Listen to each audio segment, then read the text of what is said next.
93.9 IFM. Ano ba? Itanong mo kay Kuya Jobert. Hello? Hello? Hello.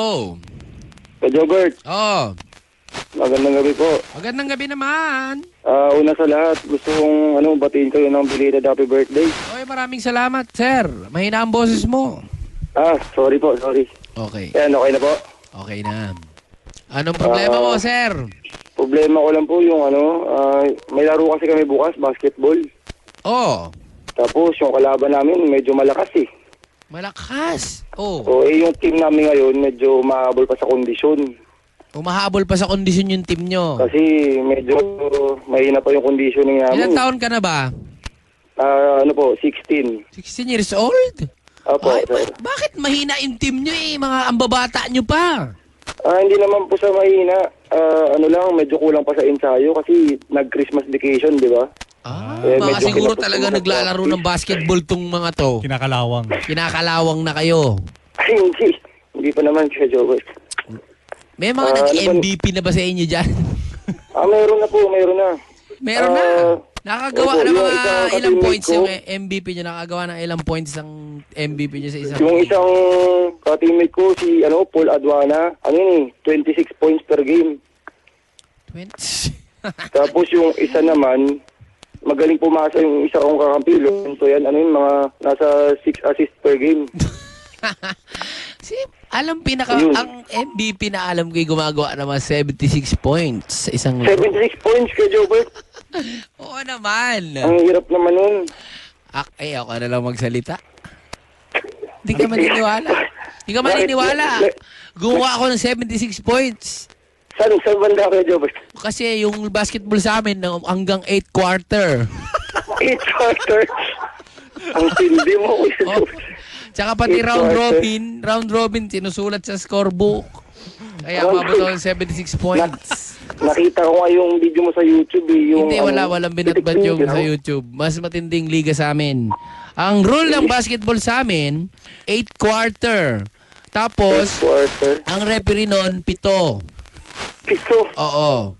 Tapos ang court na nilalaroan namin kasing laki ng football Football? stadium. Oo, Hindi mo ganun na kalayo. conditioning mo, Kaya Kuya pag Jobert. nag-pass break ka, Oo. tatlong pass break ang gagawin.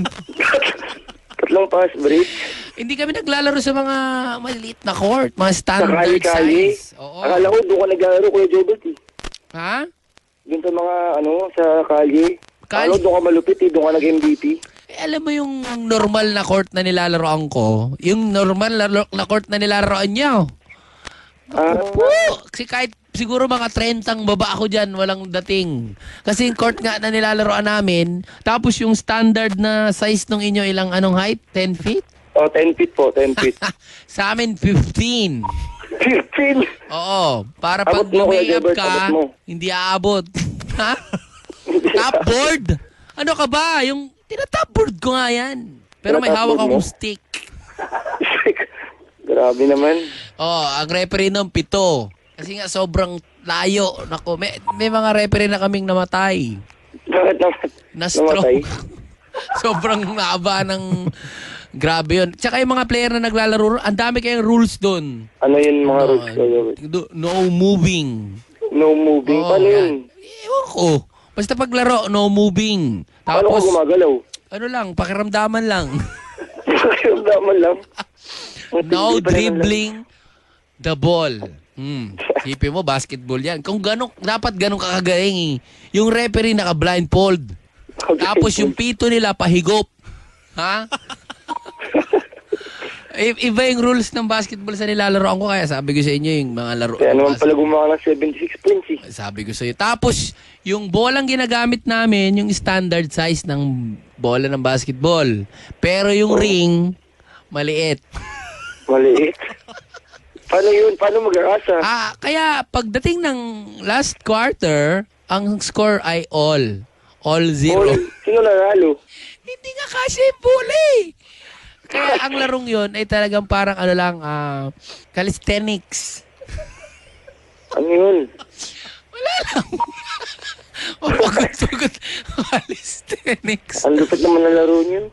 Ayun nga, basketball, ano lang yun, imaginary game ang tawag doon. Kasi, you are playing basketball without shooting the ball. Without making any basket.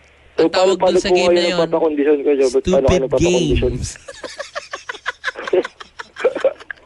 Paano po kayo nagpapakondisyon? Unang-una, pag magbabasketball ka, di ba, kailangan dyan yung mga stretching. Ha? Oo, stretching. Importante yan kasi Ginagawa ko ako naman po nag-train yun, ako ginagawa dati ko po. dyan sa PBA. 5 years akong Opo. nag-train dyan sa isang team dyan. Yung stretching na Anong team ginagawa po? dyan, yung kuha kang tali. Tali. Tapos, yung supporter mo, itali mo sa tali. Tapos, umakyat ka sa court, tumalong ka, mag-bungee ka. Ang hirap naman po. Ang hirap naman. Hindi nun. naman stretching yan. Ibang stretching yan eh. Oh, bakit yung supporter ba, hindi ba rubberized yan? Hindi ba rubber Okay, yan? ba't mo itatali? May stretch Rubber? yan. Tingnan lang po yung Tapos, supporter namin. ang kailangan dyan yung planting the dragon. Planting rice yun.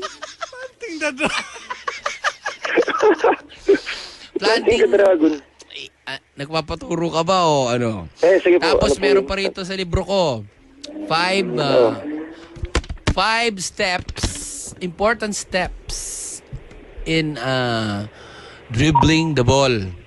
Number 1, use a ball that is not inflated. Paano po di-dribble yun? That's your problem. Nakalagay dito.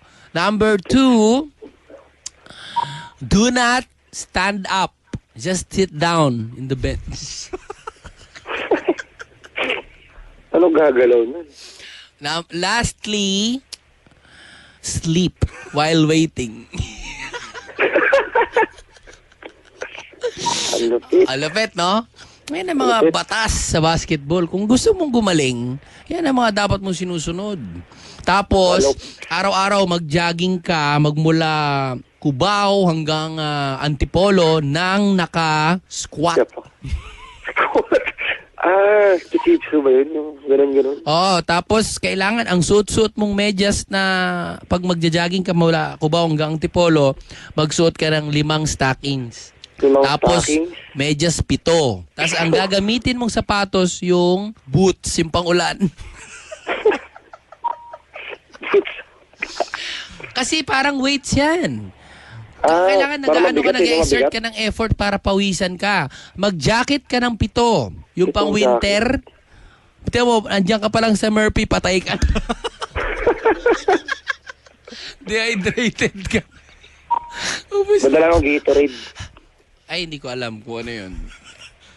Ano, sige ha? Ganun ang gawin mo ha? Sige, Sige po, maraming thank you. salamat. Happy Sana belated matuto happy ka birthday mag-basketball. Maraming salamat sa iyo sa IFM, siguradong. Enjoy ka! Tanong mo kay Kuya Jobert. Alam mo, hindi basketball yun.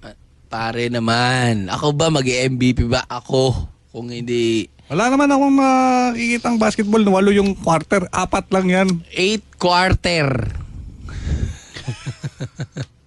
Kasi ang amin, ano pa yan, based sa ano talaga to, original idea ng basketball. Ito, yung inyo kasi, saan ba na-inventing inyo? Si James Hay, sino ba? Naismith. Naismith ang nag-invento ng basketball, di ba? Yung amin, sa Greek, yung mga sa Greece, ang naka-invento talaga ng basketball noon ay si Keropi.